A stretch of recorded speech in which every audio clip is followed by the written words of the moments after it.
প্রতিটি মায়ের সকাল শুরু হয় ব্যস্ততা দিয়ে এবং শেষও হয় ব্যস্ততা দিয়ে। তেমনি আজকে আপনাদের একটি ব্যস্তময় দিনের গল্প শেয়ার করব। আসসালামু আলাইকুম।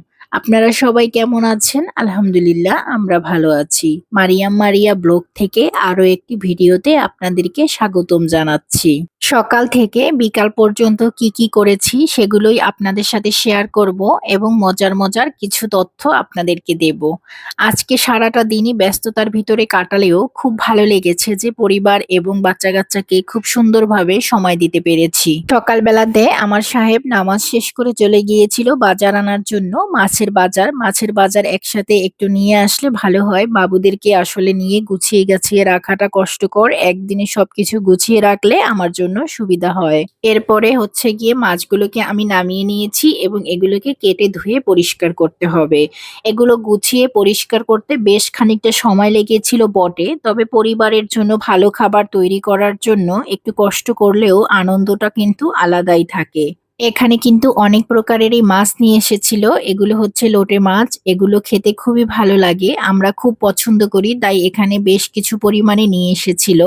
আর হচ্ছে গিয়ে এখানে চিংড়ি মাছ। চিংড়ি মাছটা যেহেতু প্রয়োজন, কারণ সবজি খেতে হলে চিংড়ি মাছটা লাগে, এবং একটু বড় সাইজের চিংড়ি মাছ। এটা আমার মেয়েরা ভাজি খেতে খুবই পছন্দ করে। আমার ছোট মেয়ে যেহেতু ছোট ছোট মাছ খেতে পারে না, তাই এখানে বড় সাইজের কিছু পোমা মাছ নিয়ে এসেছিল। মাছটা ছাড়ানোর সময় আমি একটু ব্যথা পেয়েছিলাম, তবে বেশ খানিকটা ব্যথা কম হওয়ার পরে আমি আবার এখানে চলে এসেছিলাম। মাঝখানে বেশ কিছুক্ষণ অপেক্ষা করেছিলাম। মাছের কাঁটা হাতের ভিতরে ঢুকে গিয়েছিল। বাচ্চাদের জন্য কত কিছুই না করতে হয়। ছোট টাইমে যখন ছোট ছিলাম, মা বাবার ঘরে ছিলাম, তখন কিন্তু এসব কিছু করা তো দূরের কথা, কাছেই যেতাম না। আর এখন আমার বাচ্চাদের জন্য আমাকে কত কিছুই না করতে হয়। তবে দিন শেষে একটাই তৃপ্তির জায়গা, ভালোবাসার সন্তানদের জন্য আগলে রেখে অনেক কিছুই করি। খুবই ভালো লাগে যে আমি আমার বাচ্চাদের জন্য ভালোবেসে অনেক কিছুই করতে পারছি।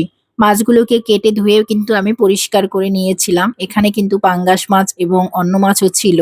মাছগুলো গুছিয়ে নেওয়া শেষে আমার ছোট মেয়েকে তুলে নিয়েছিলাম এবং ওর জন্য হচ্ছে গিয়ে নুডলস বানিয়েছিলাম। তবে বড় মেয়েকে নুডলস বানিয়ে নাস্তা করিয়ে কিন্তু ওকে স্কুলে পাঠিয়ে দিয়ে তারপরে কিন্তু আমি মাছের কাটাকুটো করার জন্য বসেছিলাম। আর এখানে হচ্ছে আমি আমার ছোট মেয়েকে খাবারটা খাইয়ে দিয়েছিলাম, সকালের খাবার। নুডলস খেতে তারা খুবই পছন্দ করে। খাবার খেয়ে সে বারবারই হাত নাড়িয়ে বোঝাতে চাচ্ছিল যে খুবই মজা হয়েছে এবং খুবই ভালো লেগেছিল। এরপরে হচ্ছে গিয়ে আমি দুপুরে রান্না বাড়ার জন্য চলে এসেছিলাম। এখানে আমি পোমা মাছ রান্না করব। তো এটা রান্না করার জন্য এখানে হলুদ, লবণ, মরিচের গুঁড়া এগুলোকে ভালোভাবে করে মিশিয়ে তারপরে একটু ভেজে নিয়েছিলাম।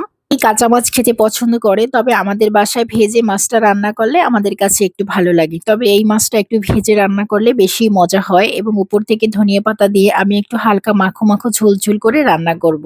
মাছের কিন্তু একটা পাশ ভাজা হয়ে গেছে। আমি কিন্তু চুলার আঁচটা একেবারেই বন্ধ করে দিয়েছি। এখন কিন্তু আমি মাছগুলোকে উল্টে ওই পাশটাকে ভেজে নেব ভালোভাবে করে। দেখুন কত সুন্দর একটা ব্রাউন কালার এসেছে। মাছটা কিন্তু আমার এপাট ওপাট দুই পাটি কিন্তু ভাজা শেষ হয়ে গেছে। এখন রান্না করার জন্য এখানে আমি পেঁয়াজ কুচি ব্যবহার করেছি। এখানে আমি বেশ কিছু পরিমাণে পেঁয়াজ কুচি নিয়েছি এবং রসুন এবং কাঁচামরিচ। কাঁচামরিচের পরিমাণটা একটু কম দিয়েছি, কারণ বাবুরা খেতে পারবে না, তাই। এখানে কিন্তু আমি সরিষার তেল দিয়ে রান্না করেছি। সরিষার তেল দিয়ে রান্না করলে এত সুন্দর একটা ঘ্রাণ আসে, তবে এই ঘ্রাণটা অনেকেই সহ্য করতে পারে না। তবে প্রথম টাইমে আমাদেরও একটু খারাপ লেগেছিল, পরে আবার কিন্তু সবকিছু ঠিক হয়ে গেছে। এখন কিন্তু আমি সবগুলোকে ব্রাউন কালার করে ভেজে নিয়েছি। মশলাটা যাতে পুড়ে না যায় এই জন্য আমি সামান্য পানি দিয়ে দিয়েছি। সামান্য পানি দেওয়ার পরে এখানে হলুদের গুঁড়া, মরিচের গুঁড়া দিয়ে ভালোভাবে করে একটু কষিয়ে নেব, যাতে করে কাঁচা গন্ধটা আর না আসে। এবং এখানে কিন্তু আমি স্বাদ মতো লবণও দিয়ে দিয়েছি এবং এটাকে আমি আরেকটু পানি দিয়ে কষিয়ে নিয়েছি। কষানো হয়ে গেলে উপর থেকে আমি মাছগুলোকে দিয়ে দেব। মাছগুলোকে আমি বেশি লাড়াচাড়া করব না, তাহলে এটা ভেঙে যাবে। এই মাছটা কিন্তু অনেক নরম থাকে এবং খুব সামান্যভাবে আলতো আলতো করে কিন্তু এটাকে নাড়াচাড়া করে মিশিয়ে দিতে হবে। জোরে নাড়াচাড়া করা যাবে না। উপরের দিক থেকে সামান্য একটু পানি দিয়ে আলতো করে একেবারে নাড়াচাড়া করে মিশিয়ে দিতে হবে।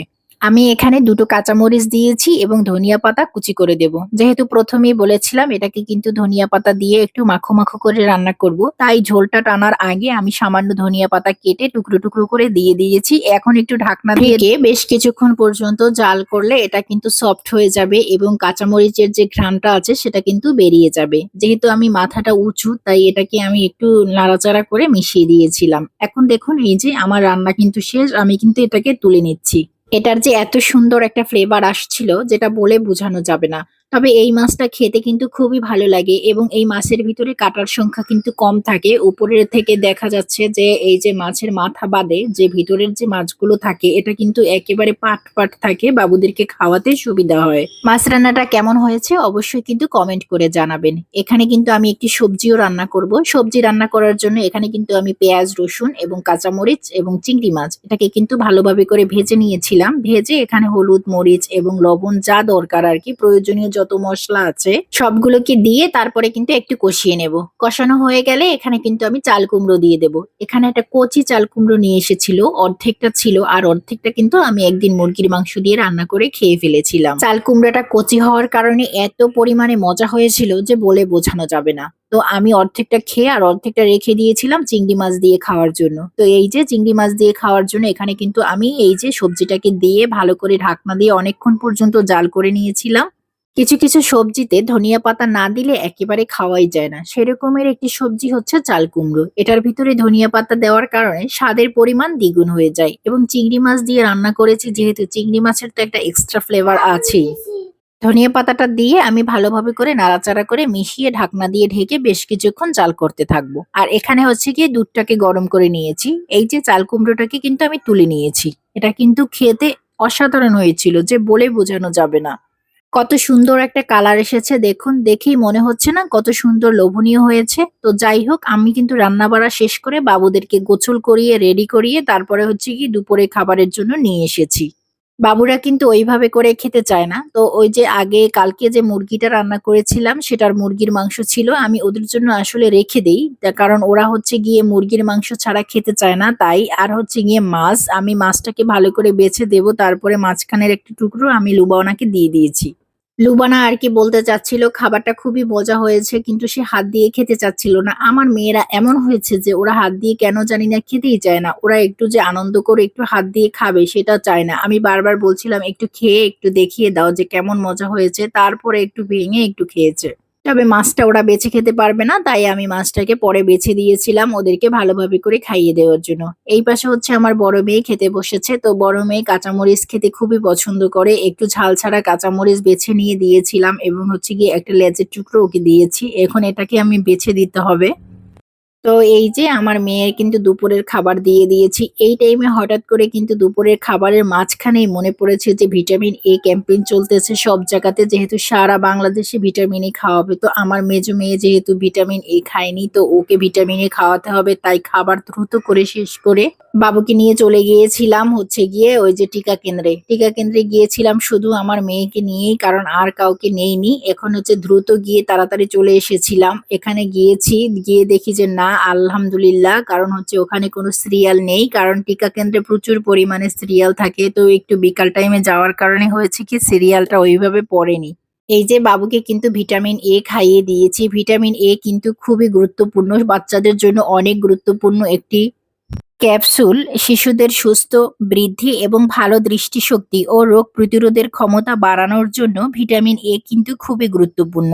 ভিটামিন এ খেলে কিন্তু দৃষ্টিশক্তি বাড়ে, রাতকানা রোগ কিন্তু প্রতিরোধ হয়, রোগ প্রতিরোধ ক্ষমতাও কিন্তু বৃদ্ধি পায় এবং স্বাভাবিকভাবে এদের কিন্তু বৃদ্ধির বিকাশ ঘটে। তো ৬ মাস বয়স থেকে কিন্তু এই ভিটামিন এ খাওয়ানো খুবই জরুরি। আমি কিন্তু বাবুকে খাইয়ে দিয়ে তারপরে হচ্ছে গিয়ে বের হচ্ছিলাম। এই টাইমে দেখি আরো কিছু বাচ্চারা এসেছে, তার বাবা-মা তার বাচ্চাদেরকে নিয়ে এসেছে। এই মুহূর্তে আমরা হচ্ছে গিয়ে বের হয়ে যাচ্ছিলাম। তো বাবু আবার দাঁড়িয়ে ওদেরকে দেখছিল। আকাশটা কিন্তু মেঘলা ছিল কারণ বৃষ্টি ফোঁটা পড়ছিল। তারপরও আমি দ্রুত গিয়েছিলাম এবং বৃষ্টির ভিতরে পড়িনি, এটাই হচ্ছে গিয়ে ভাগ্য ভালো। আমরা যখন বাসায় চলে এসেছিলাম তারপরে বৃষ্টি শুরু হয়েছিল। বাসাতে এসে একটু রেস্ট নিয়েছিলাম। বিকাল টাইমে বাবুদেরকে নাস্তায় দিয়েছিলাম মিষ্টি। মিষ্টিটা আসলে আগের আনা ছিল বাসাতে। তারপরে হচ্ছে গিয়ে মিষ্টি নামিয়ে রেখেছিলাম ফ্রিজ থেকে। আমি টিকা দিতে যাবার আগেই নামিয়ে রেখে দিয়েছিলাম। তারপরে হচ্ছে গিয়ে বিকাল টাইমে ওদেরকে হচ্ছে মিষ্টি দিয়েছিলাম। এই যে মিষ্টি খেয়েছে। আজকের ভিডিওটি কেমন লেগেছে জানাবেন।